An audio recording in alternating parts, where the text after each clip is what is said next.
അടിപൊളി ശേലി അടങ്ങിയാണ്. ഇത് നമ്മുടെ ബീഹാറിൽ നിന്ന് വന്ന ഒരു ബായ. അതായത് ഓണം പ്രമാണിച്ച് അവരൊരു പുതിയ ഐറ്റംസ് ആയിട്ടാണ് വന്നിരിക്കുന്നത്. അതായത് സൗണ്ടാണ്.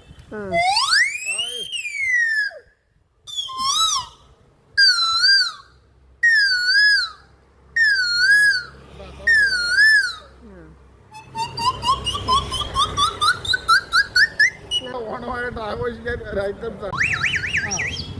30 രൂപ, 30 രൂപ. 10 10 10 അര കിലോ കൊടുക്കും.